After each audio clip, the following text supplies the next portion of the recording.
retraite, les jeux sont faits. Pour autant, il ne faut pas négliger les performances de ses placements en cours, comme son assurance vie ou son PEA.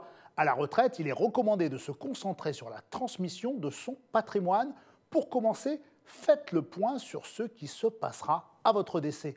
Vos comptes titres, par exemple, seront bloqués jusqu'au règlement de votre succession. Vos héritiers devront décider à l'unanimité de conserver les titres en indivision, de les transférer à un ou plusieurs d'entre eux ou de les vendre. Le compte titre présente l'avantage de neutraliser l'impôt sur les plus-values en cas de donation. Par ailleurs, anticiper la transmission de vos titres permet d'initier vos enfants ou vos petits-enfants à l'investissement en actions. Toutefois, portez votre attention sur les comptes démembrés appartenant à plusieurs personnes, car la gestion dynamique en est que plus délicate. Votre PEA sera automatiquement fermé à votre décès. Les titres seront transférés sur un compte titre, si vous en possédez un, ou sur un compte titre ouvert spécifiquement pour cela au moment de la succession. Les titres seront reversés à vos héritiers lors du règlement de la succession.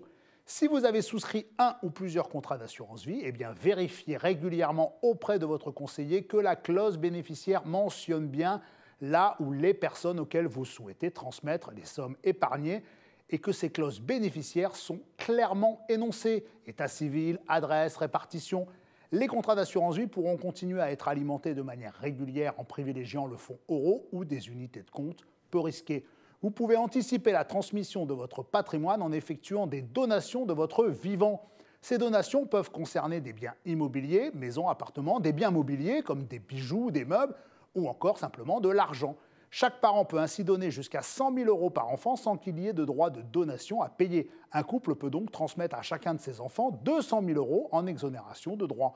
Cet abattement peut s'appliquer en une seule ou en plusieurs fois tous les 15 ans. Par ailleurs, les donations consenties à vos petits-enfants majeurs ou mineurs bénéficient quant à eux d'un abattement de 31 865 € et celles consenties à vos arrière-petits-enfants de 5 310 €. Ces abattements peuvent se cumuler entre eux.